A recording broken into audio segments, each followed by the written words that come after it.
In October of 1886, the wind came down from Coldwater Ridge 3 weeks before anyone in Harrow Creek believed it had the right to. It did not arrive with violence, not at first.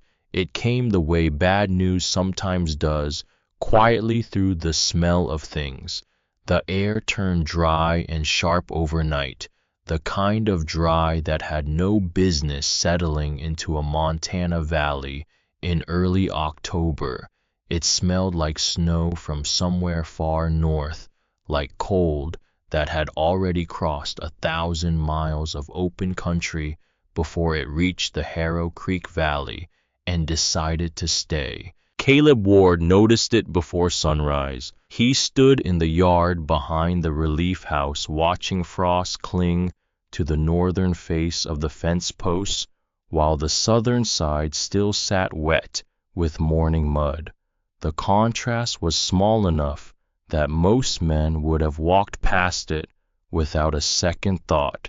Caleb did not walk past things like that. Solomon Ward had spent years making sure of it. Beside him, Cinder refused to lie down near the north wall of the building. The old shepherd hound circled once, with her nose low to the frozen ground, then settled herself against the opposite side of the relief house, both ears pressed flat against her head. Caleb noticed that before he noticed the wind chime. The strips of metal hanging beside the kitchen door were ringing softly, not from the west, the way they usually did, but from the direction of the mountains, from Coldwater Ridge. He opened the weathered journal and turned to the first blank page. By the first week of October, he had already filled 12 pages. Elk were moving down through the timber far too early, abandoning the high ridges weeks ahead of schedule. Thin rims of ice had begun forming along the creek before sunrise each morning and staying longer with each passing day. Crows were crossing the valley in the wrong direction. Even the resin on the spruce trees ran heavier than usual, thick and amber-colored, the way it only ran when the trees understood something a man with a calendar could not. Every observation went into the journal in Caleb's careful handwriting, the same journal Solomon Ward had pressed into his hands 3 years ago, just weeks before the old man died. Men forget, Solomon used to say. The ground does not. Caleb closed the journal and looked north toward the ridgeline. The mountains stood dark against a sky that had not yet decided what color it wanted to be. Cinder got up from her resting place, walked to his side, and stood facing the same direction. He was her breath, coming in small white clouds. Whatever was coming, she could smell it too. Solomon Ward had never been the kind of man who explained himself twice. He was a trapper and a telegraph repairman who spent more time on Coldwater Ridge than in any town, and he had a way of teaching that felt less like instruction and more like guided attention. He would go quiet in front of something and wait for the person beside him to see it on their own. Caleb had spent enough time at the man's side to understand that the waiting was the lesson. I had taught Caleb to read snow clinging to pine bark, to watch the way water moved under thin ice in early autumn, to notice when smoke from a chimney pressed downward instead of rising. He had shown him that elk leaving the high country ahead of schedule meant the mountains already knew what the valley did not. He had explained once and only once how to feel for the difference between cold that would pass in a few days and cold that had settled in for a season. One evening when Caleb was 15 years old, Solomon had pressed the boy's palm flat against a slab of bay salt that had been sitting in full sun all afternoon. Even after the sun dropped behind the ridge, the stone was still warm. Stone keeps heat longer than people, Solomon had said. Caleb had not understood the full weight of that sentence until much later. Solomon had also been called a fool for most of his adult life, at least by the people of Harrow Creek. They called him the mountain prophet when they were being generous, and worse, when they were not. In the autumn of 1879, he had warned the valley about a coming freeze and redirected a supply shipment away from the Cutter Pass Road, which he predicted would ice over before the wagons could cross. A man named Garner had refused to follow the alternate route. He had taken the original road anyway, and he had not made it through. Harrow Creek had buried him in the spring when the ground softened enough. No one had apologized to Solomon. They simply went quiet for a summer and then forgot by autumn, the way people forget the things that are most uncomfortable to remember. Caleb had been 23 years old when Solomon died. He had inherited the journal, the iron key, and a hatchet with a carved handle. He had not inherited the old man's patience with people who refused to look at what was directly in front of them. That was something he was still working on. I had returned to Harrow Creek 6 weeks ago after 3 years working trap lines deeper in the range. He had not come back because he missed the town. He had come back because the signs on the mountain had been speaking louder with each passing week, and the only place that needed to hear them was the valley below. The morning Caleb brought his warning to the people of Harrow Creek, they gathered in the yard outside the relief house after breakfast, drawn by word passed along the main street. He spoke plainly. Double the firewood stores before the first week of November. Salt more meat than usual. Check the roof supports on the supply shed and the storage barn before the heavy snow arrived. He gave no dramatic speech. He simply told them what the mountain had been telling him for the past month. Reverend Edmund Crane let him finish before stepping forward from the edge of the crowd. Crane was a tall man who wore his authority the way some men wore expensive coats, comfortably without noticing it. He clasped his hands together and looked out over the assembled faces before speaking, which Caleb recognized as the gesture of a man preparing to make the individual feel small in front of a group. Caleb Ward Crane said, has spent so many winters alone in the mountains that he has forgotten how to trust the Lord's provision. Fear is a sickness. It spreads faster than weather ever could. A few men in the crowd smiled quietly, not all of them, but enough. Then Jonas Holt stepped forward from the far side of the gathering, and what he did was worse than what Crane had done. Crane had dismissed the warning. Jonas dismantled the man delivering it. Jonas was Harriet Holt's older brother, a stocky man in his mid-50s who had lived in Harrow Creek his entire life and considered that fact a kind of authority in itself. He had known Solomon Ward years ago, before a disagreement about freight routes had ended whatever friendship they had managed. The disagreement had never been resolved.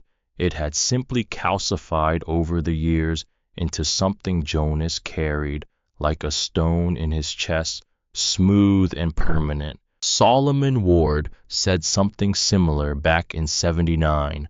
Jonas said loudly enough that the people on the edges of the crowd could hear.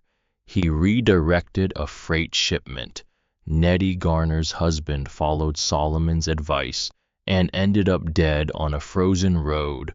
Now, Solomon's nephew is standing here telling us to panic before the first snow has even fallen. The yard went quiet in a particular way.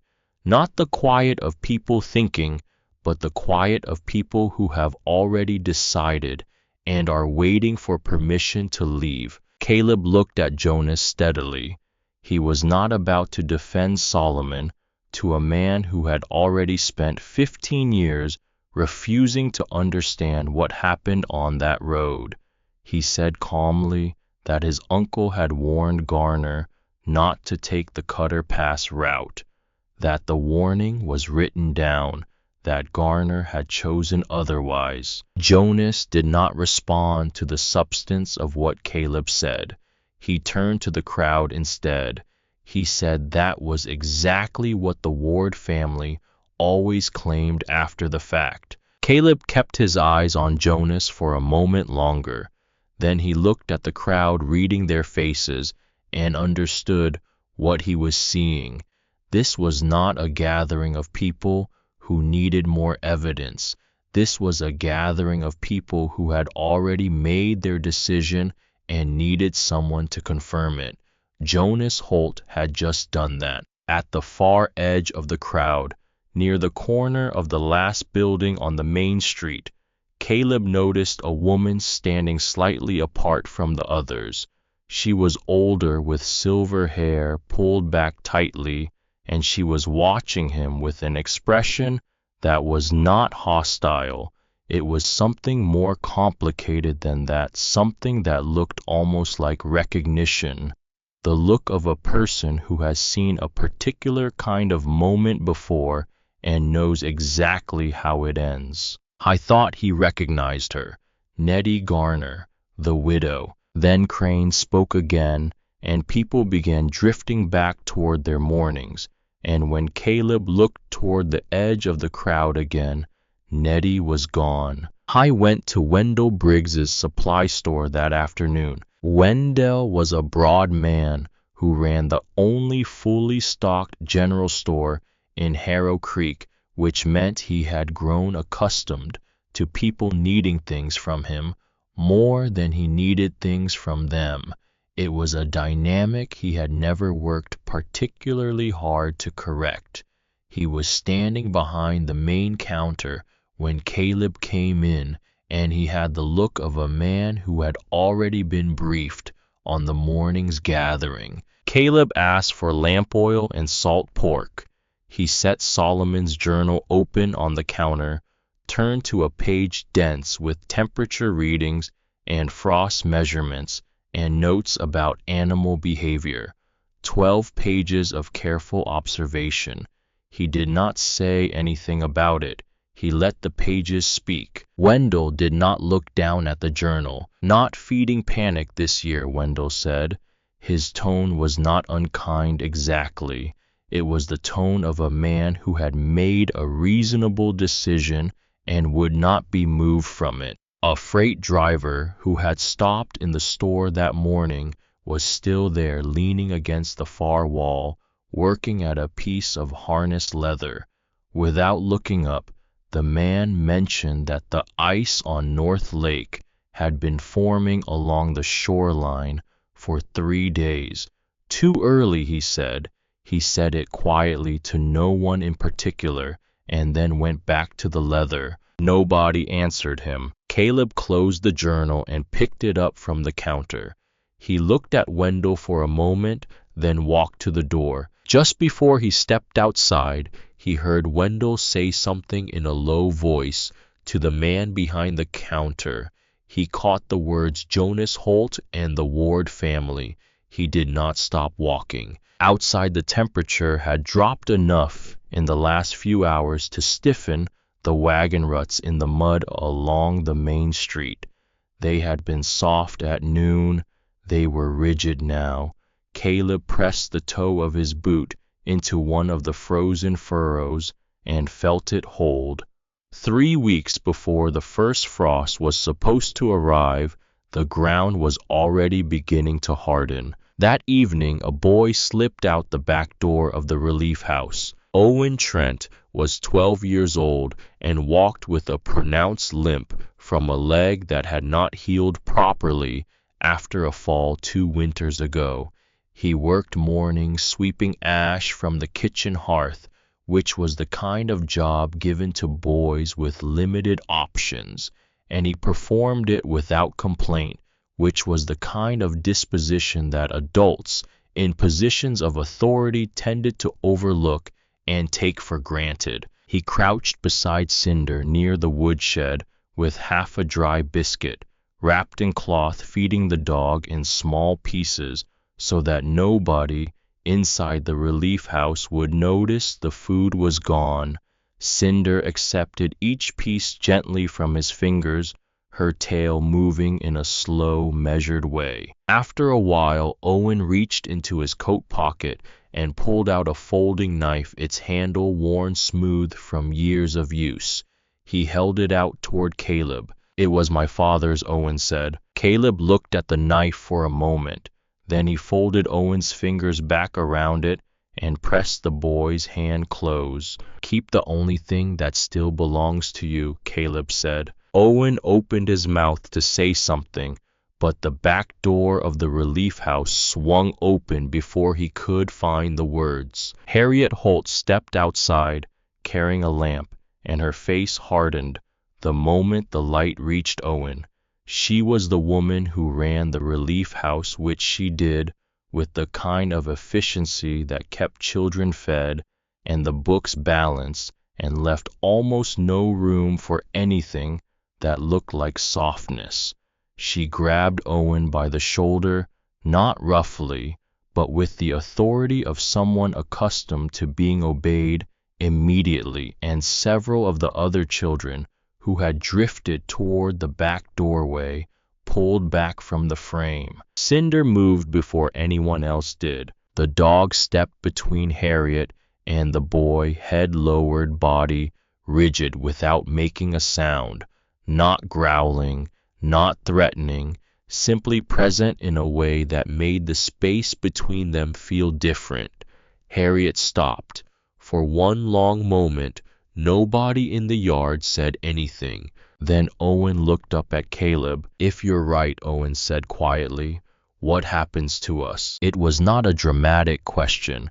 It was the question of a child who had already learned not to expect reassurance, who asked because he genuinely needed to know. Caleb looked at Owen.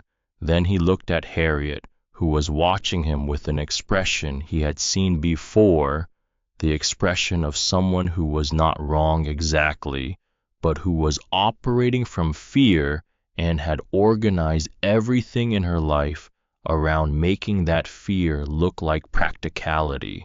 Then he looked out past the edge of the building, past the lights of Harrow Creek, toward the dark outline of Coldwater Ridge against the night sky. "That is why I warned them," Caleb said, not to Owen and not to Harriet, to the space between the lamplight and the mountains. He did not answer Owen's question directly. He could not give the boy a promise he did not have the power to keep. Harriet Holt came to Caleb's room later that night. She closed the door behind her and stood with her back against it, the lamp in her hand throwing uneven light across her face. She did not raise her voice when she spoke. She told him that the relief house operated on thin margins, that fear traveled through a settlement the way illness did, that she could not afford to have the children and the families who depended on this place destabilized by predictions that might not prove out. Then she told him to be gone before sunrise. Caleb looked at her. He could have argued. He knew the arguments well enough. He had 12 pages of evidence sitting in Solomon's journal, and he had spent the last several weeks watching the mountain say the same thing in a dozen different languages. He could have laid all of it out methodically, and he knew that some part of Harriet Holt would have heard it. But he had seen her face in the yard when Owen asked his question. He had seen the look behind the efficiency and the control. What stopped her from listening was not stupidity and not cruelty. It was something more honest than either of those things. She did not dare believe him because believing him meant acting on it, and acting on it meant taking responsibility for what happened next, and she was already carrying as much responsibility as one person could hold without breaking. I did not argue. He packed what he had brought and carried it back out through the kitchen. The door closed behind him just after midnight, a hard wooden sound that crossed the frozen yard and faded into the dark. Caleb stood in the cold with Solomon's journal under one arm and the iron key cold in his coat pocket and the hatchet at his side. Cinder appeared from the shadow of the woodshed and stood beside him without being called, facing north toward the ridge. The dog did not look back at Harrow Creek. From the window of the last house on the main street, a lamp was still burning. Caleb did not look toward it directly, but in his peripheral vision, he was aware of a shape there, a person standing behind the glass, watching him leave. He thought he knew who it was. The silver hair had been visible at the edge of the morning crowd. Nettie Garner had been watching him then too. She did not open the door. She did not call out. But he noticed that the lamp stayed lit for a long time after he turned and walked away, as though someone wanted to be able to see the road for as long as possible. He did not fully understand what that meant until much later. The first day above the tree line, the cold was manageable. The second day, the mountain began collecting payment. By morning of the second day, the bread in his pack had frozen solid, hard as river stone, and about as useful.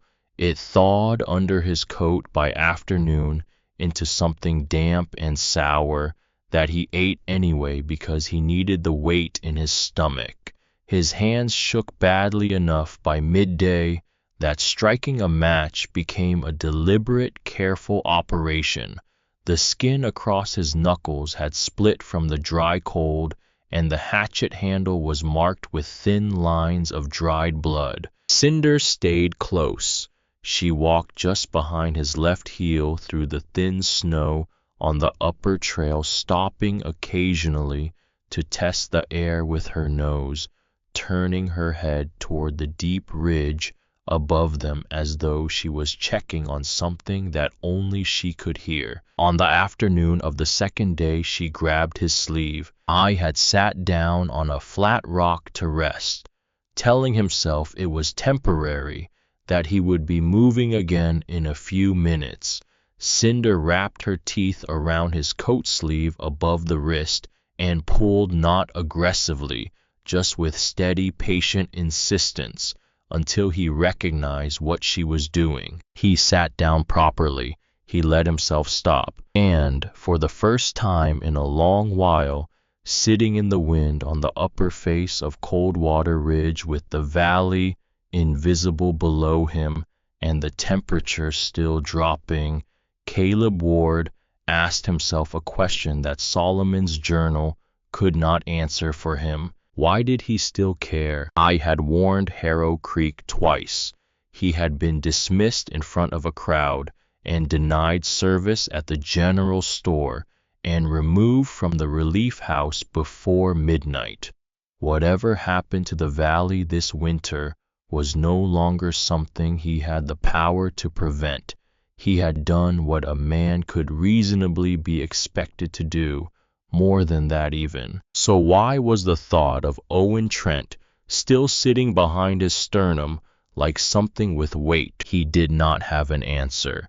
He opened Solomon's journal instead, looking for wind direction records from the last decade, something practical to think about, and that was when he found the folded piece of oil paper tucked between two pages near the back of the book. I had never seen it before. He was certain of that. He had read through the journal many times in the 3 years since Solomon's death, and he had never noticed it.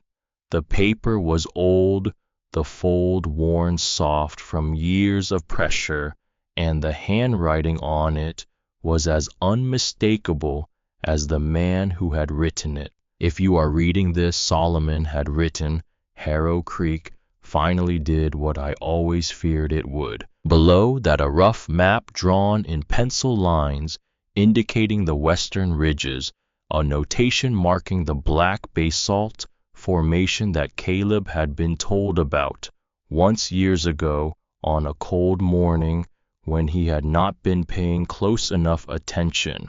And below the map, one more line. Don't argue with people unwilling to look at the snow, but don't leave them to die in it either. Caleb read those last 12 words 3 times. He sat with them for a long time while the wind moved through the timber above him with a sound like distant water. The mountain kept making its sounds around him. Cinder pressed against his left side and rested her chin on his knee. Solomon had known not just that this moment would come, but what Caleb would be feeling when it did. The old man had understood that his nephew's instinct when rejected hard enough would be to withdraw, to let the valley learn its lesson on its own terms. And he had left these words in the only place he was certain Caleb would eventually find them. Don't leave them to die in it. It was not a request. It was not advice. It was a direction from a man who had already considered the argument from every angle and had written his conclusion down in oil paper so it would survive the weather. Caleb folded the paper carefully and placed it back between the journal pages. He stood up, adjusted the pack on his shoulders, and looked toward the western ridge line. Cinder was already on her feet. He found the cliff on the 3rd afternoon. The basalt rose out of the mountainside like iron that had been burned dark and left to cool where it fell. Snow had packed into the cracks and crevices in thin white lines, and the wind at the top of the ridge above screamed in a register that was less sound than pressure. The cliff face ran for 30 yards along the western exposure before the ground dropped away beneath it, and there, half buried in drifting snow and mostly hidden by a curtain of brush that had grown against the rock over what must have been many years, was a narrow wooden door. The lock had frozen solid. Caleb worked the iron key into it with both hands, pressing his body weight against the mechanism, and eventually, after what felt like a long time, the metal gave way with a crack that he felt more than heard. He pushed the door open. The first thing he noticed was the absence of wind. One step inside, and the howling at the ridge simply stopped.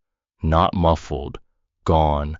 The silence was so complete after days of exposure that it registered as something physical, a pressure change in his ears, a sudden awareness of his own breathing. He stood still and let his eyes adjust. The cave was not large. The ceiling ran low, in most places higher in one section toward the rear, where the basalt had fractured and pulled apart over centuries. The floor was uneven stone, layered with old ash and the compressed dust of decades. The smell was cold rock and old char and something faintly mineral that he could not immediately identify. Then he felt it. Not warmth exactly, more like the absence of the particular cold that had been trying to kill him for 2 days. A temperature that was not comfortable but was survivable, emanating from the stone itself, from the depth of the mountain at his back, and running along the base of the far wall, so quiet he heard it only after his ears had adjusted, a narrow stream of moving water, dark and cold, but without a trace of ice. Cinder walked past him into the shadows. She circled once near a wide, flat slab of dry stone toward the rear of the cave, lowered herself onto it, and let out a long breath, the slow exhalation of an animal that has decided to trust a place. Caleb moved toward the far wall, following the sound of the water. Near the stream, carved into the basalt with something sharp and patient, were 2 letters and 4 numbers. SW Yahatsami. He pressed his palm flat against the stone, against the marks his uncle had cut there 15 years ago, and held it there. The mountain was cold around him. The wind was still screaming somewhere above the ridge. Harrow Creek was somewhere below, invisible and struggling, carrying the weight of a winter it did not yet understand was coming. But in the dark behind the door that Solomon Ward had built and locked and left a key for, there was no wind, and the stone held warmth like it always had, and for the first time since the door of the relief house had closed behind him, Caleb Ward sat down without once looking back toward the valley. The cave did not offer comfort. It offered the raw materials from which comfort could be built if a man was willing to work for it, and Caleb Ward began working the morning after he arrived. He started with the most immediate problem. The cave held warmth, the way the basalt held it passively from depth, from mass, not from any fire. That was enough to prevent death by exposure for a night or 2. It was not enough to survive what was coming down from Coldwater Ridge. He needed a hearth, a sealed entrance, and a wood supply large enough to outlast a sustained blizzard. He needed all 3 before the first serious storm arrived, and the mountain had already shown him in a dozen ways he could read like text that the first serious storm was not weeks away. It was days. He climbed back into the timber above the basalt ridge each morning and dragged dead lodgepole pine down the slope, one length at a time, the hatchet working through the dry wood with a sound that carried in the cold air.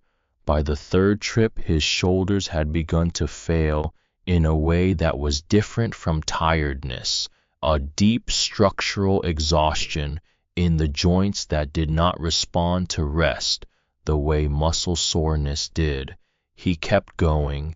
Cinder followed behind him on every trip, stopping occasionally on the trail to test the air above the tree line, turning her head towards something distant that Caleb could not hear. The entrance wall came next.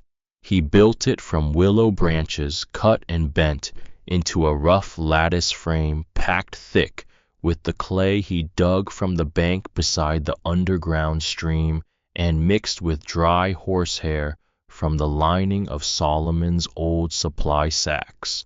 The clay froze in the bucket if he left it sitting too close to the doorway for more than a few minutes, which meant he had to work continuously, pressing the material into the frame and moving on before it stiffened. His hands were cracked and dark with clay by the end of the first day. By the second day, he had stopped noticing the pain in them. The hearth was where things went wrong. Solomon had used a narrow crack in the ceiling toward the rear of the cave as a smoke outlet.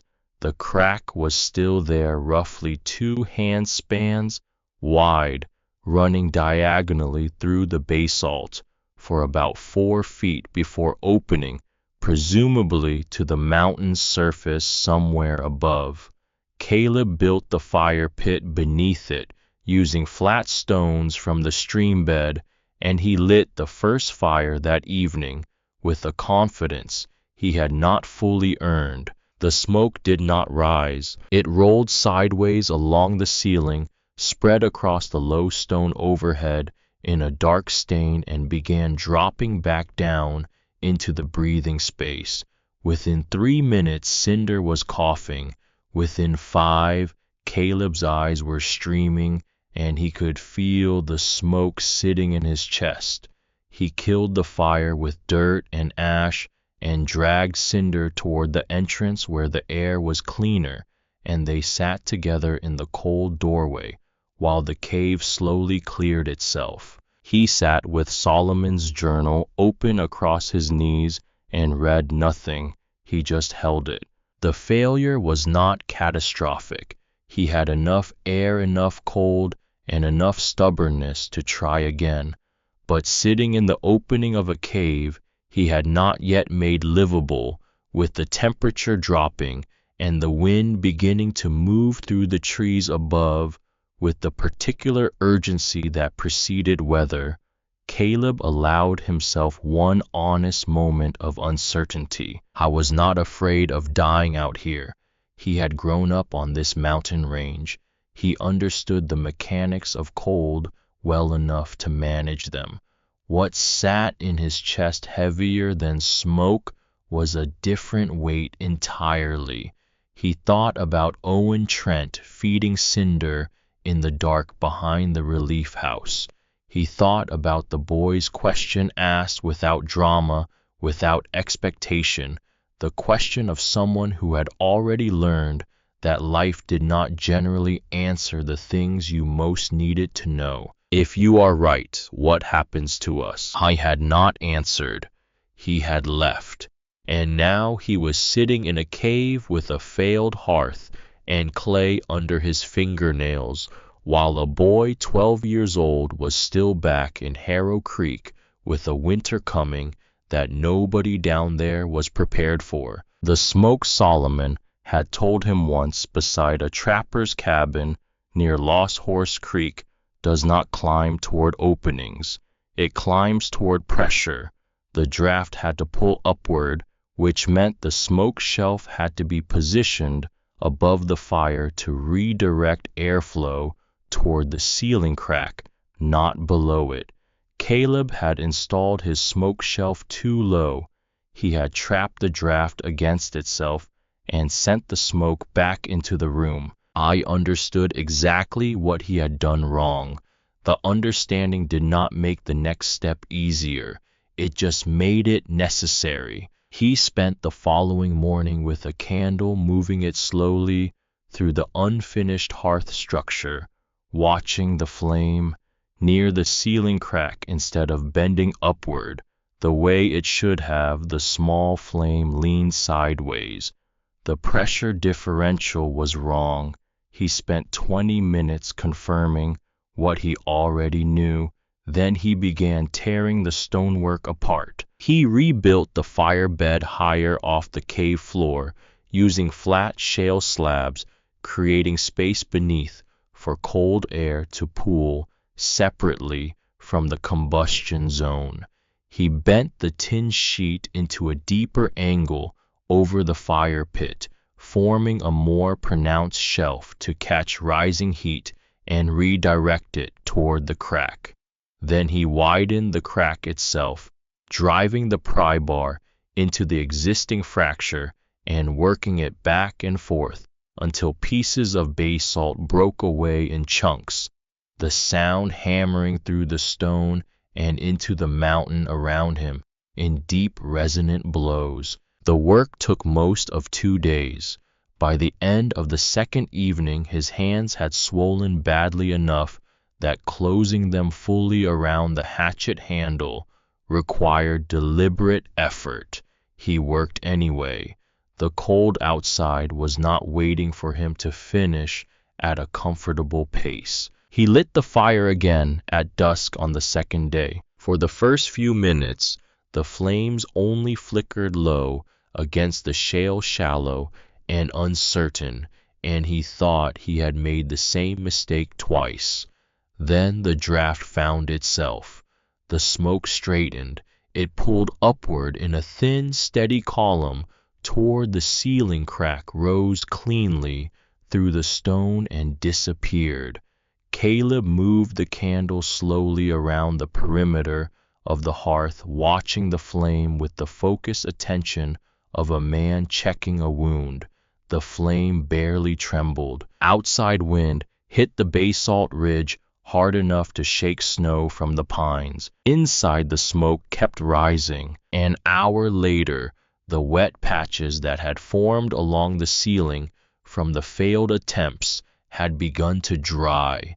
The stone around the hearth took on a faint reddish warmth that Caleb could feel from 2 feet away. And then Cinder, who had spent the last 2 days camped near the entrance where the air was cleanest, stood up from the cold side of the cave, crossed the floor, and settled herself against the warm basalt wall beside the fire. She circled twice. She groaned. She did not move again. Caleb watched her for a moment, then laid himself down beside the hearth for the first time without placing the hatchet across his chest. I was asleep in minutes. 3 mornings after the hearth was working, something found the smoke. Not from Harrow Creek. The valley was too far below and too hemmed in by the ridgeline to see the thin gray line slipping from the basalt crack above the cave, but someone higher up did. Cinder lifted her head from beside the fire in the early afternoon and went completely still, not the alert stillness of curiosity, the deeper stillness of an animal processing information that required all available attention. Her nose worked slowly, parsing the air coming in under the door. She moved to the entrance and stood there without making a sound. Then came the footsteps. They were careful and deliberate, carrying the measured weight of an older man who knew how to move on snow without announcing himself. Not the stumbling cadence of someone in distress, not the hurried movement of someone with urgency. Slow, purposeful, with the unhurried confidence of a person who had spent decades learning to move through this kind of terrain without wasting effort. Caleb met him outside with the hatchet in his right hand. "Rifle goes into the snow," Caleb said, then 15 steps back. The man looked at him for a moment. He was somewhere in his late 60s, with a face so weathered by altitude and exposure that it was difficult to read his expression beneath the surface damage. He wore a coat that had been repaired many times in many different ways and carried a rifle that had clearly been carried for decades. He bent slowly and set the rifle in the snow without argument. Then he backed up 15 steps, counting them aloud, which told Caleb something important about the kind of man he was dealing with. Only after the rifle was down did the man speak. He was looking not at Caleb's face, but at the hatchet handle. "Solomon Ward carried that mark," he said. The silence that followed was the particular silence of 2 people recalibrating in real time, adjusting to information that changed the shape of the conversation. The man's name was Fletcher Cobb. He was a mountain scout who had been running trap lines along the western ridges since before Caleb was born, and he said what he said next, without ceremony or decoration, the way men who have lived long enough past their surprises tend to deliver information. "Solomon pulled me into this place after the avalanche of '71, Fletcher said. "Kept me alive in there for 18 days while the mountain had the ridge buried. I was 23. I didn't know a man could survive an Idaho winter in a cave. Solomon taught me otherwise." Cinder walked forward and put her nose to the man's gloved hand, one quick assessment, and then backed away. She returned to the cave entrance and sat down. Caleb lowered the hatchet. Inside, Fletcher stood near the newly functioning hearth and watched the smoke disappear cleanly through the ceiling crack.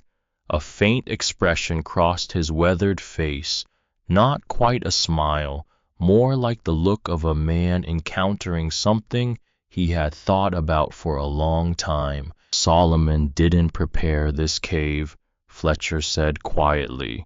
He prepared a place where the weather couldn't argue with a man. I was quiet for a while after that. Then that old fool is still repairing lives after death. Fletcher stayed 4 days. He taught the way Solomon had taught, not through explanation, but through action, and Caleb recognized the pedagogy immediately, the same patient demonstration of correct procedure, the same expectation that the other person was watching carefully enough not to need it explained. Hardwood burned slower than pine and held coals through the long hours after midnight, when a man's sleep was deepest and the fire most likely to die. Bedding needed several inches of air trapped beneath it, or the ground moisture crept upward by morning, regardless of how well the floor was insulated. Fresh hides had to cure beside indirect heat, not directly over flame. Fletcher spread gravel across the muddy ground outside the entrance without explaining why and when Caleb asked. He said simply that most winter shelters failed from wet before they failed from cold. Then the temperature dropped in a way that was different from the cold that had preceded it. It came after midnight, fast and complete, the kind of cold that did not build gradually, but arrived fully formed, as though the mountain had been holding it in reserve. Wind struck the ridge hard enough to work dust from the ceiling cracks. By morning, thin sheets of ice had formed along the lower portion of the cave walls, where moisture had been seeping, something Caleb had not seen before in the days since the hearth was working. The blankets felt damp. Cinder left her place beside the warm wall and moved toward the entrance. She lay down near the door with her chin on her paws in the coldest draft in the cave. That was the signal. Caleb knew it the moment he saw it. The cave was breathing wrong again. He spent the rest of that night and most of the following day digging a narrow ventilation trench alongside the smoke channel, rerouting the cold air that was pooling along the floor and driving the moisture toward the walls. The work was close and physical and unpleasant in the particular way that necessary work often is. Clay packed under his fingernails. His knees ached from crouching on cold stone. More than once he stopped and held a candle flame near different parts of the floor and ceiling, reading the draft, the way Solomon had taught him, not by feel alone, but by careful observation of what the flame could tell him that his skin could not. Near sunrise, the ceiling stone began drying. Cinder crossed the cave and resumed her position against the warm basalt wall. Fletcher, who had watched the entire night's work from his bedroll without sleeping, gave a single slow nod. Elias used to fight shelters, the same way, he said, using the name he had known Solomon by. Never trusted a roof until it had failed once. Caleb registered the unfamiliar name and tucked it away. It was a version of his uncle he had never encountered, a younger man seen by someone else's eyes, and there was something in that small displacement that felt important, though he could not yet say why. A week after Fletcher left the ridge, Caleb found the soil. I was moving stored wood deeper into the cave, organizing it by size and moisture content, the way Fletcher had shown him when his boot pressed into a section of floor near the underground stream that gave slightly beneath his weight. Not mud, not saturated stone, something different. He crouched down and pressed his palm flat against the ground. The earth was soft. In the middle of a cold water ridge winter, with ice forming on walls 15 feet away, a narrow strip of soil along the base of the back wall was behaving as though autumn had not ended. He stayed crouched there for a long time, pressing his hand in different places along the strip, measuring the width of it, trying to understand the source. There was no steam, no visible heat. The warmth was quiet and deep, the kind that did not come from the surface, but from far below it, from whatever the mountain was holding in its core at a depth that no winter could reach. He mixed ash from the hearth into the dark soil to loosen it. He found 4 old tin food boxes in Solomon's supply pile and bent their lids back to make shallow trays. From the very bottom of the supply sack, wrapped in cloth that had faded to the color of old paper, he found what Solomon had left him: dried onion tops, a small pouch of mountain cress seed, and a tight bundle of turnip seeds, still viable, still waiting. The first attempt failed. Too much moisture gathered beneath the trays, condensing on the cold tin and wicking back into the soil from below. Several seeds rotted before they could sprout. A thin white fungus spread along the edges of the trays. Caleb cleared everything out, let the trays dry completely beside the hearth, and started again. He elevated the trays on flat stones above the damp ground. He cut a narrow vent crack into the basalt directly above the planting area, using the pry bar. 2 hours of close, careful work to redirect the wet air upward and away from the seed bed. Then he packed the soil again, planted again, and waited. 2 weeks passed. Outside November buried the western ridges in successive storms that arrived 3 and 4 days apart, each one leaving more accumulation than the last. The timber above the cave groaned under the weight of snow on the branches. The door drifted shut twice and had to be dug out from the inside. The sound of wind on the upper ridge became a permanent presence, a frequency rather than a sound, something the body registered rather than the ears. Inside, beside the underground stream, in the warmth that the mountain provided, without being asked, green appeared. Tiny shoots, almost colorless, at first pushing through the dark soil in the light from the hearth. Then, within a few days, actual leaves, small and pale and improbably alive. Caleb crouched beside them for a long time. The first morning he found them not touching, just looking. The first fully formed leaf moved faintly in the rising heat from the stone beneath it, and he reached out and touched it once with the back of one finger, as carefully as he had ever touched anything in his life. I did not pick it. The first blizzard of December reached the basalt ridge after dark. Caleb had felt it building through the afternoon, in the pressure of the air, in the way the drafts inside the cave shifted their direction slightly, in the sound the ridge made when the storm front crossed the upper elevation. Cinder had been restless since midday, moving between the hearth and the entrance in slow circuits, stopping each time to work the air with her nose. When the storm hit the way. Serious mountain weather hits without warning, all at once, the full weight of it, arriving in a single moment. Wind screamed across the basalt face. Snow drove against the outer wall in sheets so dense the sound was nearly solid. Inside the cave, even with the entrance wall holding and the hearth drawing cleanly, The air pressure changed enough that Caleb felt it in his ears. Cinder rose from her place beside the fire. The fur along her spine lifted.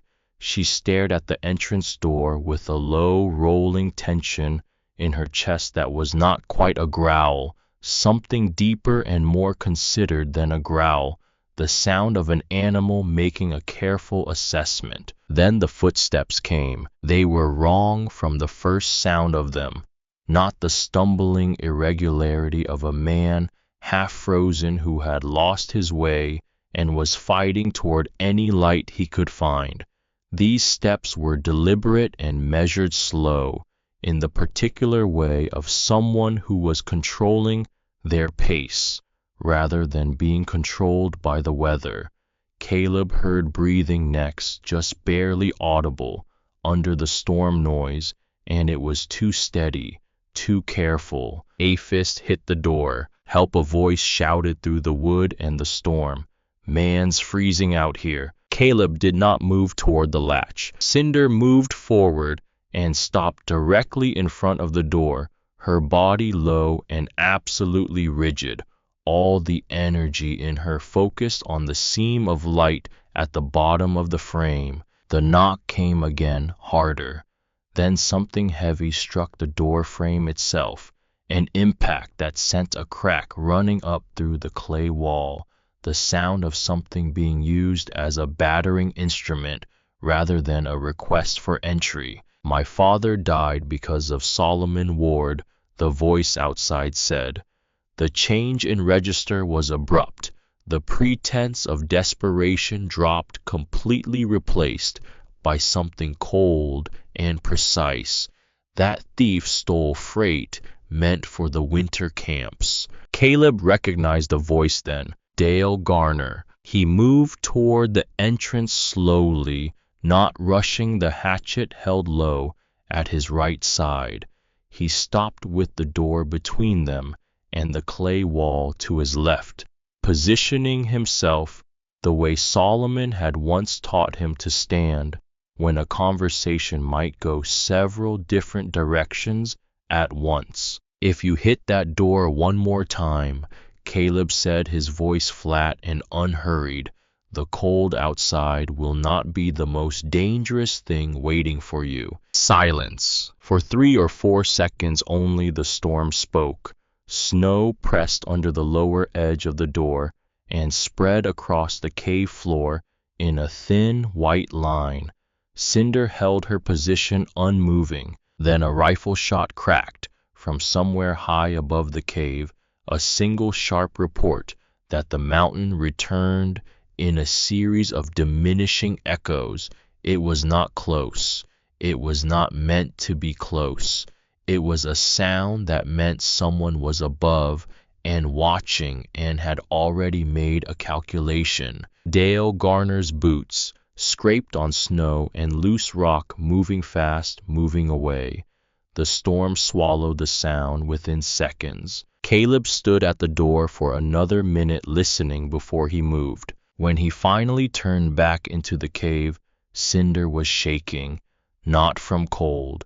The dog pressed against his leg and trembled steadily, her whole body expressing the thing she could not say any other way.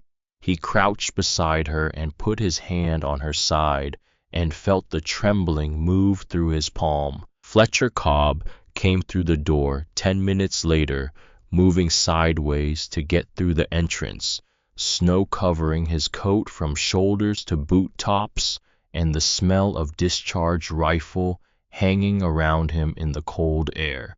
He pulled his gloves off slowly, finger by finger, and sat down near the hearth. His hands were shaking. He said nothing for a long time, then quietly, without looking up from the fire, hadn't fired near a man in years. Cinder moved to the space between them and lowered her chin onto her front paws, her eyes moving from one face to the other. Fletcher talked about the mountain wars in the way that men who have survived something talk about it, obliquely and incompletely, in pieces that didn't quite fit together into a full picture, but told you enough. Too many frozen camps, too many men found in spring when the snow pulled back. He said that men who survived the worst weather often carried the cold inside themselves for decades long after the actual temperature had stopped mattering. Caleb looked at the entrance where the storm kept pushing pale ribbons of snow through the gaps in the clay wall. The storm doesn't remember who you are, Fletcher said. He rubbed his trembling hands together in front of the fire.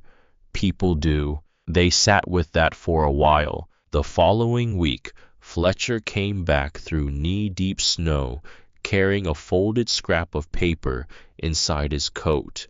Ice had gathered in his beard, and his boots were soaked through at the seams, but he moved with the same measured efficiency he always moved with, as though discomfort was simply information he had already processed and set aside. Owen sent it, Fletcher said. Caleb unfolded the note beside the fire. The handwriting leaned unevenly, the letters slightly unformed, the way they were in someone who had learned to write later than most and had not had much opportunity to practice. The message was short and specific. Children at the relief house had started coughing through the nights. The flour barrels were nearly empty. Harriet Holt was measuring out soup, a spoonful at a time, to make what remained last as long as possible. Some people in Harrow Creek still called Caleb a liar when his name came up near the stove at the chapel. Then the last line, "I still believe you." Caleb held the paper and did not say anything for a long time. The fire worked steadily in the hearth behind him. The storm outside pressed against the basalt face of the mountain without pause or mercy. Behind him, near the underground stream, the mountain crests had grown thick enough to harvest, small green leaves reaching toward the warmth of the cave in the dead center of the worst winter Coldwater Ridge had produced in 20 years. Caleb folded Owen's letter carefully and set it beside the fire. Then he turned and cut the first handful of greens with slow, deliberate movements, using the smallest blade on his folding knife. He wrapped them in clean cloth and set the bundle next to the letter. "I can carry that down to the relief house," Fletcher said. Caleb looked at the bundle for a moment. Then he looked at Fletcher. "Don't tell them about the plants yet," he said. "They won't believe that part first." Fletcher pulled on his gloves. Before he stood, he said something that Caleb had not expected. He said he could also carry something else, something that needed to reach Harrow Creek before the roads became completely impassable. He looked at Caleb steadily. "The journal," Fletcher said. "The pages about 79, about Garner. If the valley sees Solomon's handwriting on that, they'll know the truth. And they're going to need every reason to trust you before this winter is finished, because it's not finished, not by a long way." Caleb looked at the journal sitting on the stone shelf he had built along the far wall. "I thought about Jonas Holt saying Solomon's name in the yard outside the relief house, using it the way men use a name when they want to make a weapon of it. He thought about Wendell Briggs not looking at the open journal on his counter. He thought about Owen, 12 years old, asking a question that deserved an answer and not getting one. I thought about the last line Solomon had written in the oil paper, 'Don't leave them to die in it.'" He crossed to the shelf and opened the journal.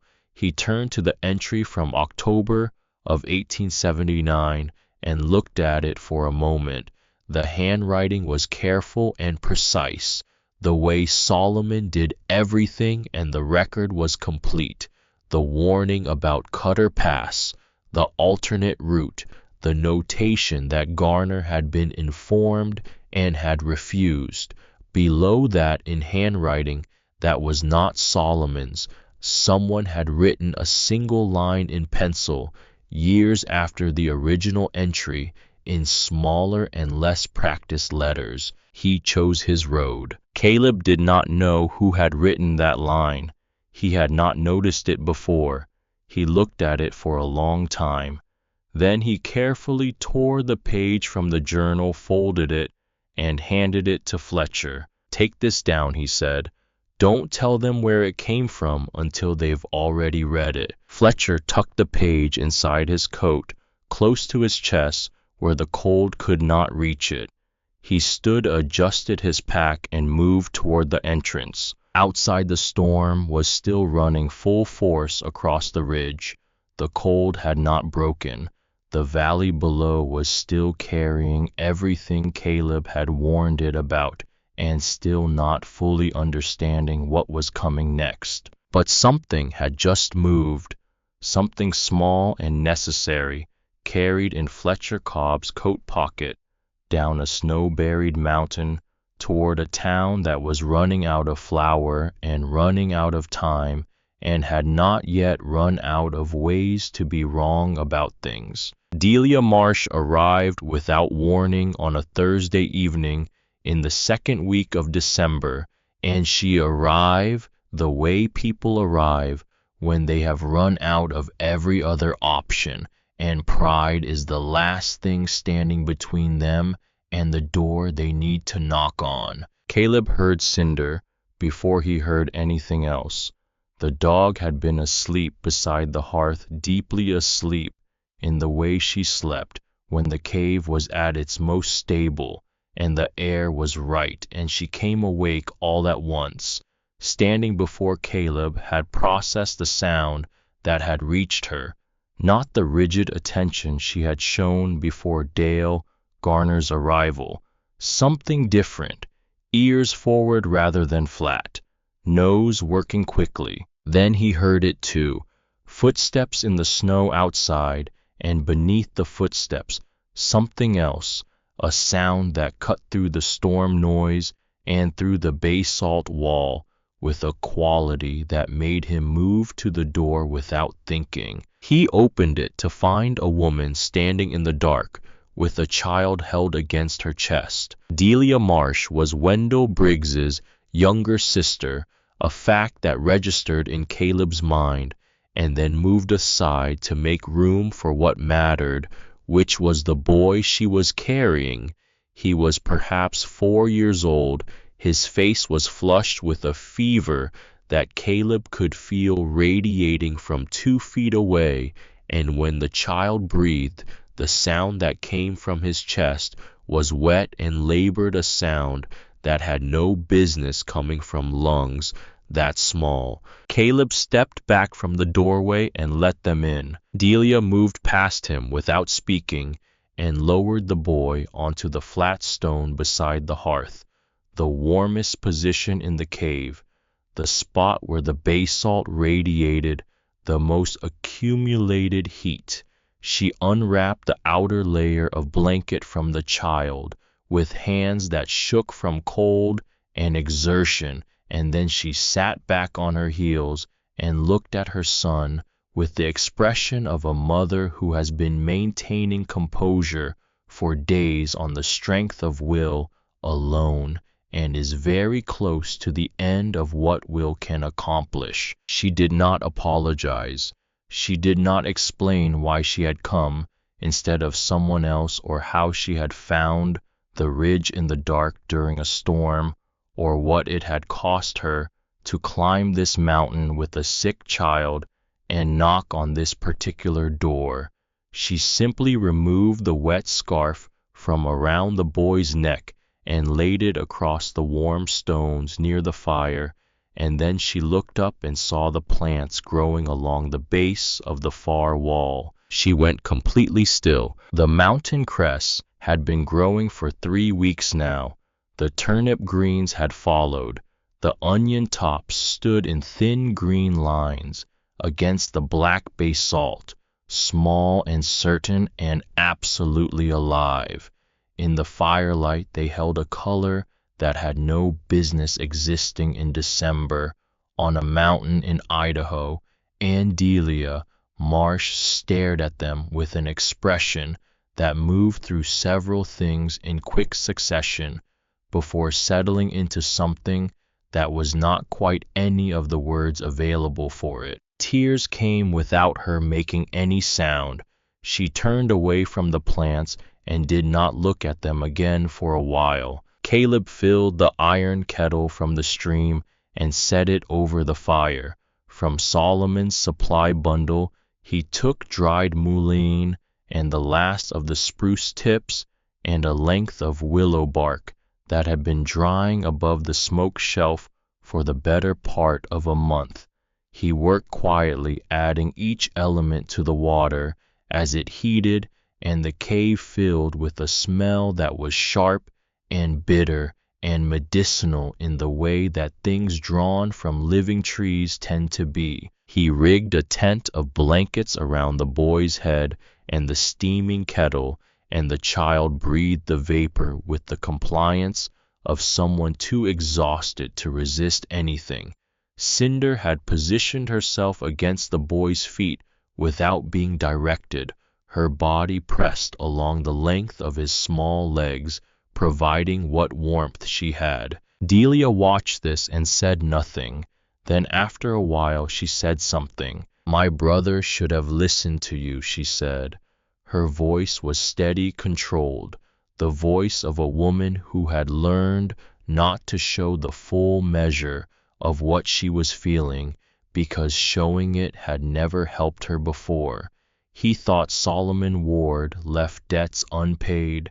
He told me that more than once. Caleb lifted the kettle slightly to check the steam. He said without turning around that Solomon had settled every debt he ever carried. He just hadn't settled them in ways that were easy to see. Delia was quiet. Then I should have listened too. It was not an apology exactly. It was something harder to produce than an apology, the kind of statement that requires a person to absorb a specific kind of responsibility without softening it into something more comfortable. Caleb recognized what it cost her and did not make it cost more by responding to it directly. Cinder stepped away from the boy's feet and walked to Delia and placed her head in the woman's lap. Delia put one hand on the dog's neck and did not take it away. Sometime near midnight, the wet rattling in the boy's chest began to ease. It happened gradually, a slow relaxation of the labored mechanics of his breathing, until eventually the sound that had been audible from across the cave was no longer audible at all. Delia noticed the change before Caleb said anything. She leaned forward and listened and then sat back again with her eyes closed for a moment. Before first light, Caleb cut several handfuls of mountain crests and wrapped them in clean cloth. He gave Delia willow bark and the last of the dried mullein, as well enough to last 2 weeks if she was careful with it. "Don't tell them about the greens yet," he said quietly. "Show them the boy breathing first." Delia stood and pulled her outer coat back on. Before she moved toward the door, she pressed her palm flat against the warm basalt wall beside the hearth and held it there. Not a dramatic gesture, the simple act of a person making contact with something they had not expected to find real. The look on her face when she turned toward the door was the look of someone carrying information that had permanently rearranged something in their understanding, and who had not yet decided what to do with the rearrangement. The following Sunday, Reverend Edmund Crane stood at the pulpit of the Harrow Creek Chapel with both hands resting on the closed Bible and delivered a sermon that was not quite what it appeared to be. The wind was working at the chapel windows hard enough to make the old glass flex in its frames. Cold came through the floorboards in waves, despite the iron stove that glowed at the front of the room. Every few minutes someone in the congregation coughed, and every time that happened, several other people shifted in their seats with the particular restlessness of those who recognize the sound from their own houses after dark. Crane said that people had begun climbing into those mountains, trusting stone and hidden places instead of the Lord's provision. He said this with conviction, but the conviction had a quality to it that Caleb, had he been present, would have recognized immediately. It was the conviction of a man arguing against something he was no longer fully certain about, which is a different quality than the conviction of a man who has never doubted. Nobody responded. Snow pressed against the chapel walls with a persistent low hiss. Then Delia Marsh stood up. The room shifted in a way that had nothing to do with physical movement. Delia rarely spoke in public gatherings.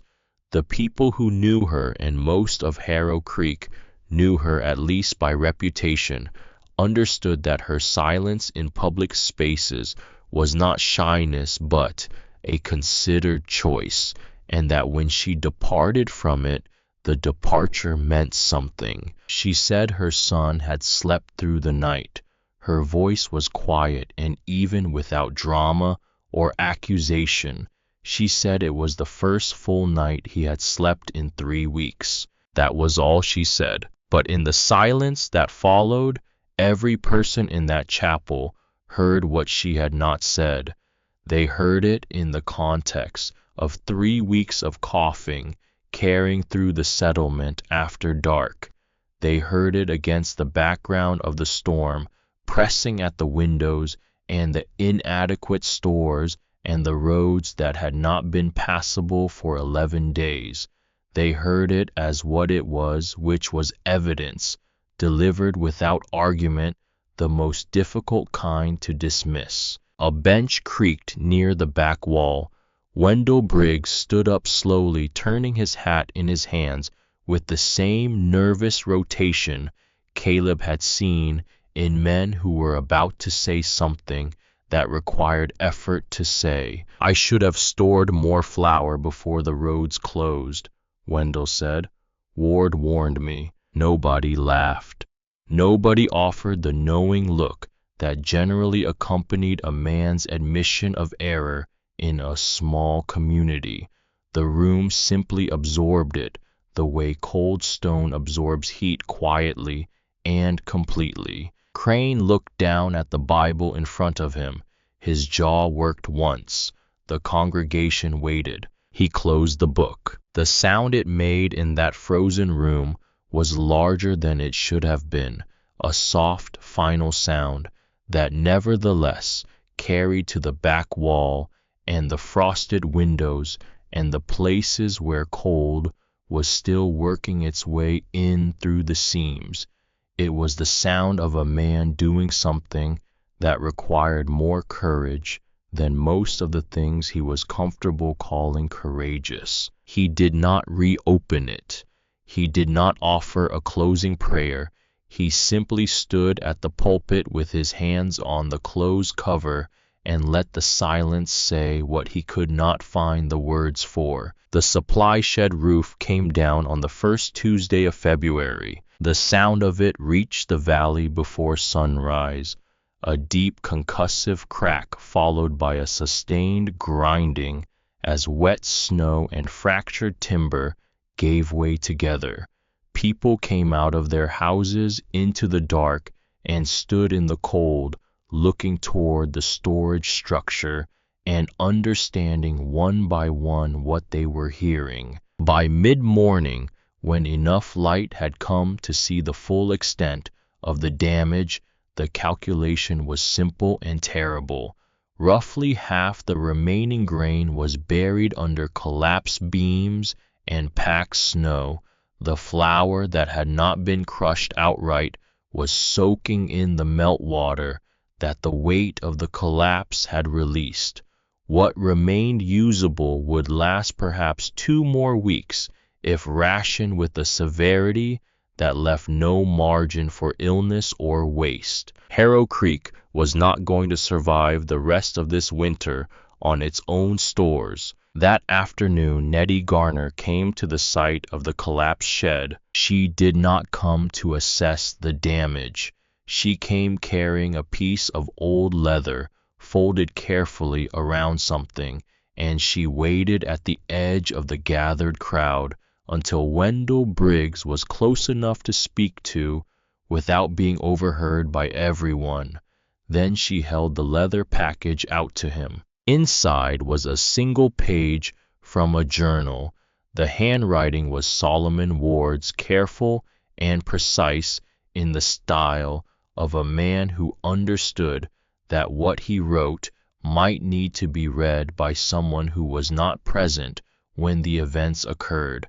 It was the record of October 1879, the warning about Cutter Pass, the notation of the alternate route, the confirmation that the warning had been delivered, and below Solomon's entry in different handwriting in the smaller and less practiced letters that Caleb had noticed when he held the page himself were 4 words. He chose his road. Wendell read the page without speaking. He read it a second time. Then he folded the leather back over it and held it in both hands for a moment, the way a man holds something when he is deciding what weight to assign it. My son has been carrying the wrong anger for 15 years, Nettie said. She did not say it with bitterness or with the satisfaction of someone who has been waiting to be vindicated. She said it the way a person states a fact they have accepted completely and are done arguing about. I thought it was time someone else knew the truth of what that page says. Wendell looked at her. He looked at the package in his hands. He looked up at Coldwater Ridge visible above the roof line of the collapsed shed, its upper face white and severe against a gray sky. Then he went to find Reverend Crane. They left for the ridge the following morning. 5 men with a sled loaded with firewood and empty sacks and the tools that might be useful, depending on what they found. Wendell Briggs led because it was his sled and because he had decided sometime during the night that certain debts needed to be carried personally rather than sent by proxy. Reverend Crane came because he had closed a Bible in front of his congregation, and that gesture had made a promise he now needed to keep.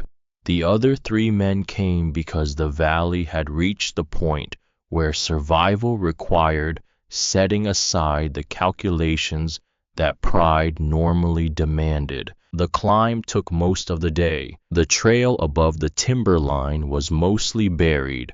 They broke trail with their bodies taking turns at the front, where the work of pushing through chest-deep drifts in places required everything a man had.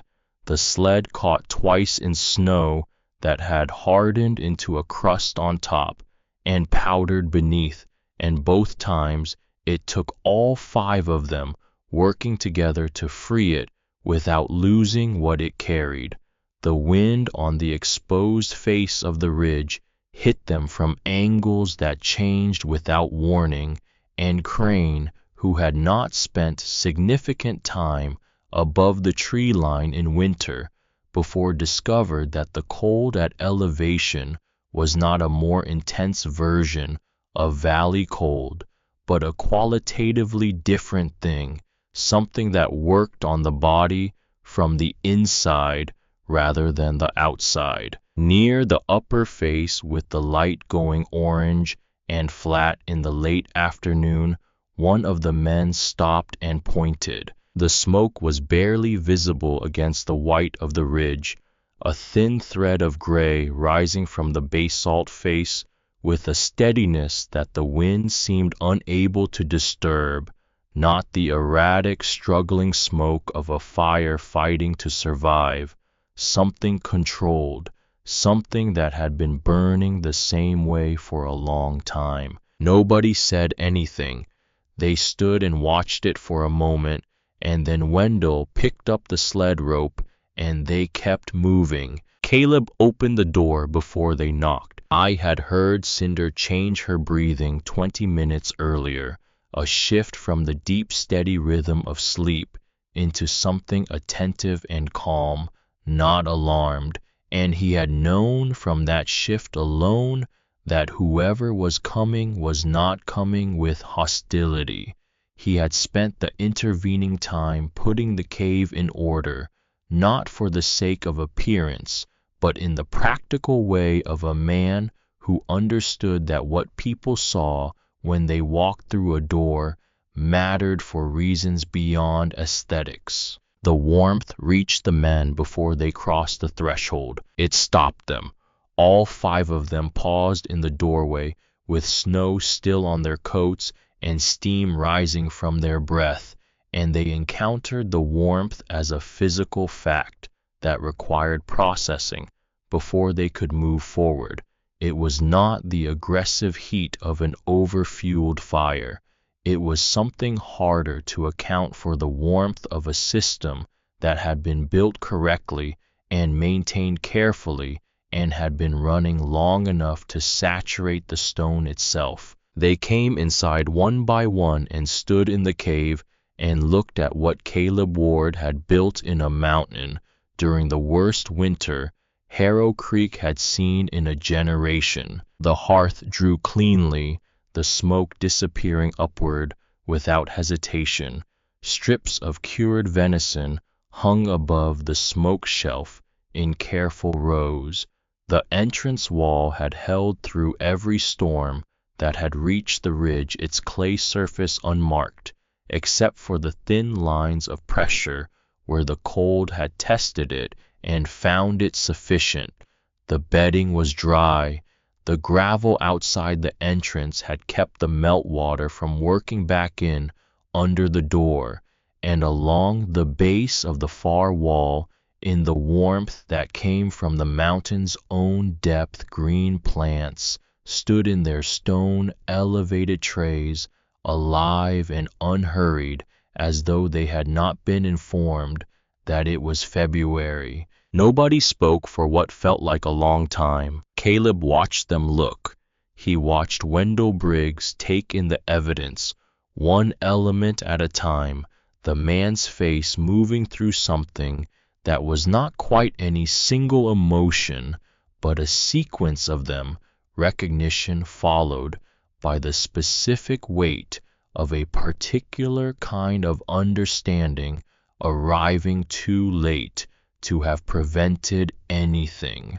He watched Crane stand in the center of the cave with the posture of a man absorbing information that required him to revise something he had publicly committed to, which is one of the harder things a human being can be asked to do. No one said Caleb Ward had been right. The moment had moved past the point where saying it would have served any purpose. Wendell Briggs was the first to move. He lowered his eyes from the hanging venison and the dry bedding and the green plants, and he set his bundle of firewood down against the wall beside the hearth without speaking.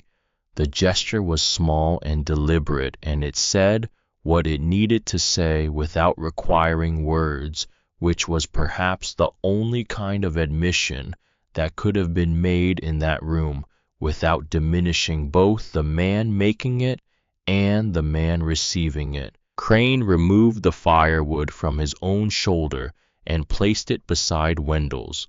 He did not look at Caleb while doing it. Caleb accepted both without comment. 3 days after the men from Harrow Creek descended with full sleds and a better understanding of what they needed to do to get through the remaining weeks of winter, Dale Garner came up the mountain alone. He carried no rifle. He came in the middle of the day when the light was flat and the trail was visible, not under cover of storm or darkness, which told Caleb something before a word had been exchanged. Cinder met the sound of his approach with a low attention that was not the fearful rigidity of their previous encounter, but something more considered, an assessment rather than an alarm. Caleb opened the door and stood in it. Dale Garner looked different than the man who had stood outside this same door in December, calling accusations through a storm. The surface anger was gone. What remained underneath it was not softer, exactly, but simpler, the face of a man who had recently had to look at something he had been avoiding for a long time and was still in the process of adjusting to what he had seen. My mother showed me the journal page, Dale said. He did not preface it or contextualize it. He said it the way a man says something that he has rehearsed and then decided not to rehearse because rehearsal would make it easier in a way that it should not be made easier. My father chose his road. That is what the page says. Caleb said nothing, waiting. Dale looked at a point somewhere past Caleb's left shoulder, at the cave wall or the fire or nothing in particular. My father was a stubborn man. He didn't trust advice that contradicted what he had already decided. I grew up watching that in him, and then I spent 15 years doing the same thing, except the thing I refused to reconsider was who killed him. A wind moved across the face of the ridge above them, brief and sharp, gone before it could establish itself. It wasn't your uncle, Dale said. He looked directly at Caleb, then for the first time since he had arrived. I came to say that because I should have come to say it a long time ago, and I didn't, and I can't get back the years I spent being wrong about it. Cinder had come to stand beside Caleb in the doorway. She looked at Dale with the open attention of an animal that has formed an opinion but is willing to update it. Dale looked down at the dog. Something in his face shifted in a direction that was less readable than the rest of what he had shown. Tell your mother I'm grateful for what she did, Caleb said. Harrow Creek needed to see that page. They needed to see it from her, not from me. Dale nodded. He started to turn, then stopped. His hands moved once at his sides, a small, unfinished gesture. I'm sorry for the door, he said. In December. Caleb looked at him for a moment. Then he said, Solomon would have let you in anyway. He believed that cold was a better argument than anger. It made people easier to talk to. Dale absorbed this. He turned and started down the mountain without further ceremony, moving carefully on the packed snow of the trail, growing smaller against the white of the ridge face as he descended. He never came back to the cave, but every autumn after that, without exception, when the first hard frosts arrived and the signs on the mountain began saying what Caleb already knew, a bundle of hardwood appeared tied to a pine near the cave entrance. Oak and ash, the slow-burning kind, the kind that held coals through the night without needing to be fed. There was never a note attached. There never needed to be. Harriet Holt came in late February, on a day when the storm had paused and the ridge was briefly and deceptively clear. She did not collapse near the wall the way Caleb had feared she might. She was cold and exhausted when she arrived, but she was upright, moving under her own power, carrying herself with the particular careful dignity of a woman who had decided something before she left and was not going to be deflected from it by the physical difficulty of getting there. She came inside and accepted the hot water he gave her and sat beside the hearth for a long time without speaking. When she did speak, she told him about her mother, a healer during the fever years, a woman who had known which roots and barks addressed which symptoms, who had worked through 3 epidemic winters, treating anyone who came to her door. And then the 4th winter, when children died, in spite of everything she knew and everything she did, and the town needed somewhere to put its grief, and she was the person standing closest. They blamed her, Harriet said, because frightened people need someone close enough to touch. She reached into her coat and removed a brass compass. It was old and darkened with decades of handling and use, and Caleb recognized it before she held it out to him. He had seen it in Solomon's hands when he was young. I kept this after he died, Harriet said, not because I hated him.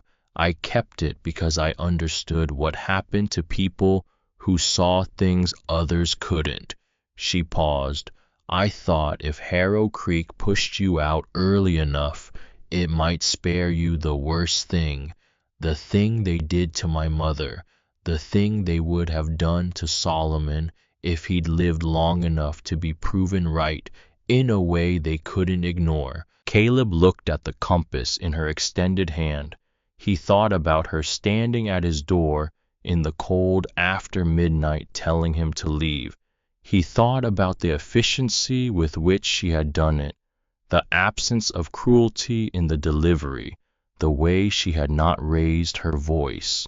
He thought about what it cost a person to make a protective gesture that looks from the outside identical to an act of betrayal. I took the compass from her hand and held it for a moment. Then he set it on the warm stone beside her, gently close enough that she could pick it up again without reaching. Her hands steadied after that. They sat in the cave while the fire worked, and the mountain held its warmth around them, and the winter continued doing what winter had always done, indifferent to the particular arrangements of the people within it. Outside, the wind returned eventually, as it always did, but inside the drafts moved correctly, and the smoke rose, and the green things along the back wall continued growing in their steady, unhurried way. Cinder crossed the cave and lowered her head onto Harriet's feet. Harriet looked down at the dog.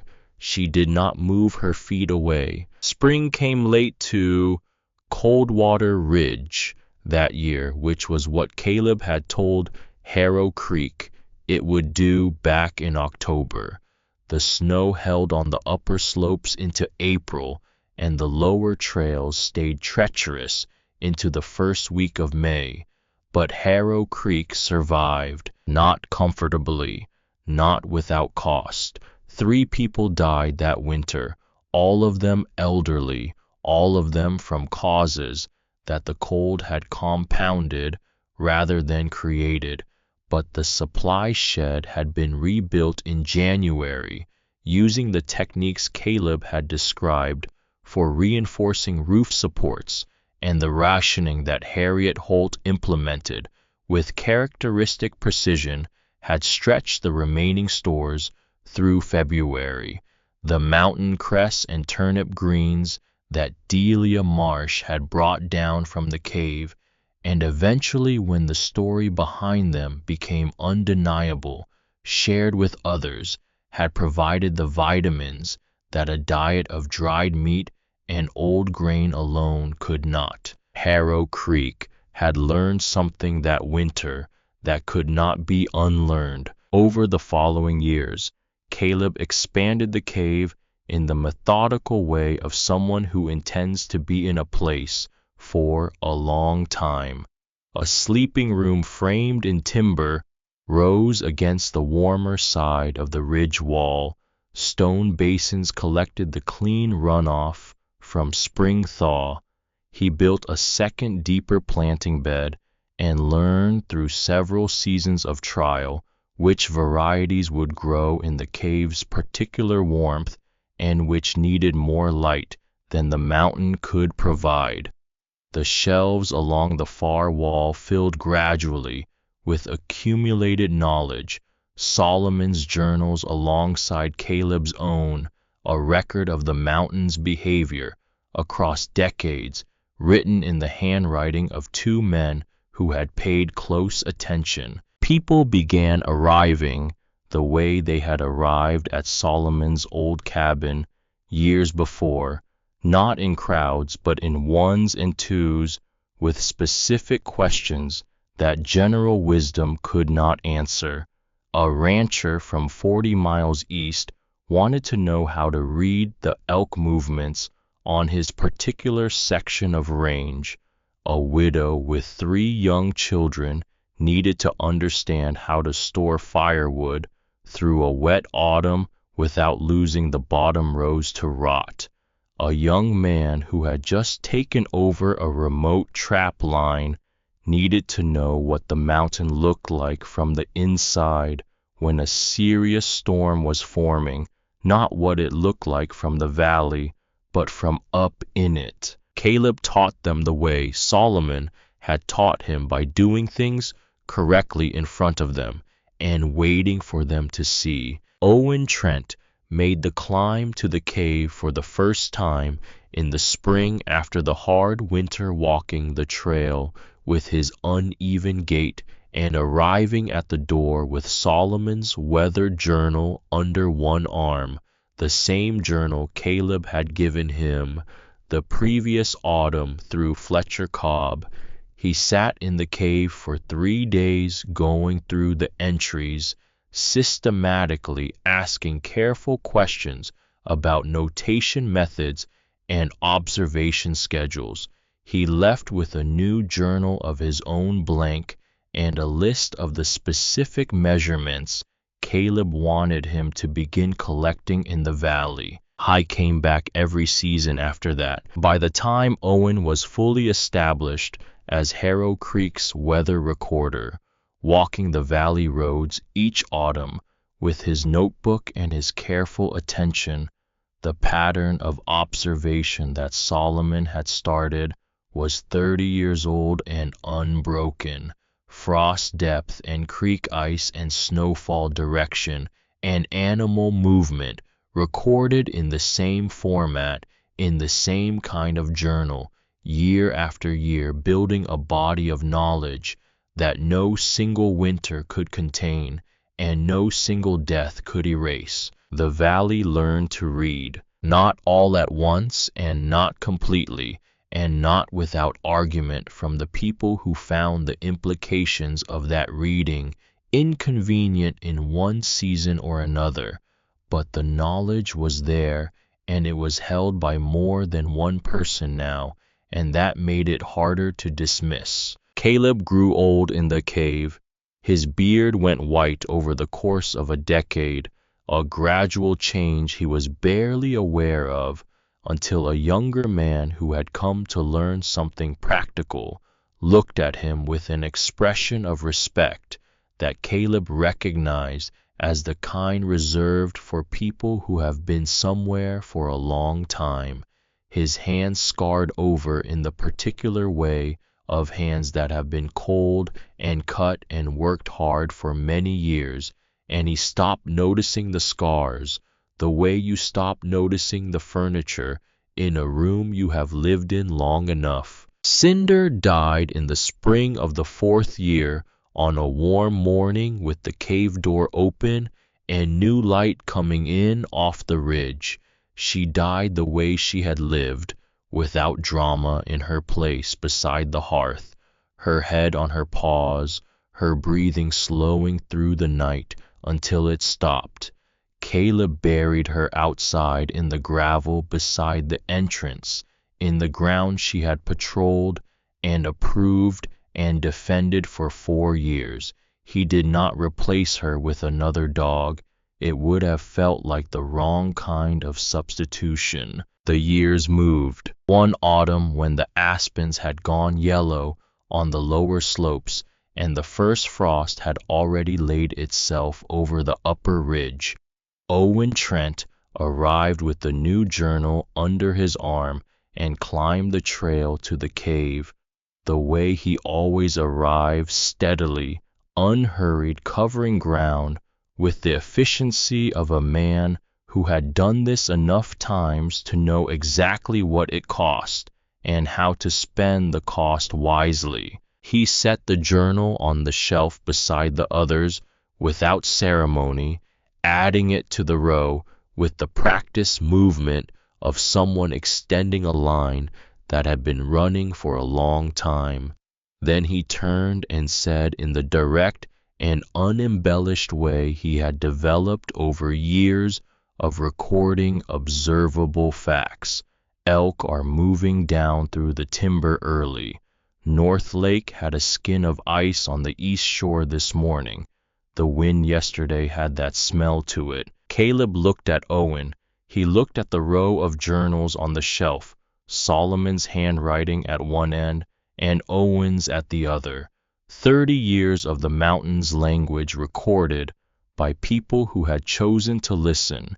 He looked out through the open doorway at the ridge, at the snow that had already claimed the upper face and was working its way down through the timber toward the valley below. He said, "Double the firewood stores, salt more meat, check the roofs before the first heavy snow." Owen took out his notebook and wrote it down. Outside, the wind moved across the basalt face with the long, patient sound of something that had been saying the same thing for centuries and was willing to keep saying it for centuries more, for as long as it took for the people below to finally learn how to hear it. The thin smoke rose from the crack in the ridge, steady and clean, visible for miles in the cold autumn air. It had been rising from that place for a long time now, and in Harrow Creek, when people saw it,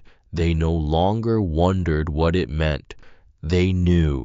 They had learned in the hardest possible way that certain kinds of knowledge could not be improvised in a crisis or borrowed from a neighbor or found in a prayer when the roads were closed and the flour was gone and the winter was doing exactly what someone had told them it would do. They had learned that the smoke meant someone was paying attention, that someone had always been paying attention, and that the cost of not listening was a debt that collected interest through every winter it was left unpaid. The mountain kept its weather, the valley kept its record, and the knowledge passed from hand to hand the way all durable things pass, not through monuments or declarations, but through the patient transfer of attention from one careful person to the next.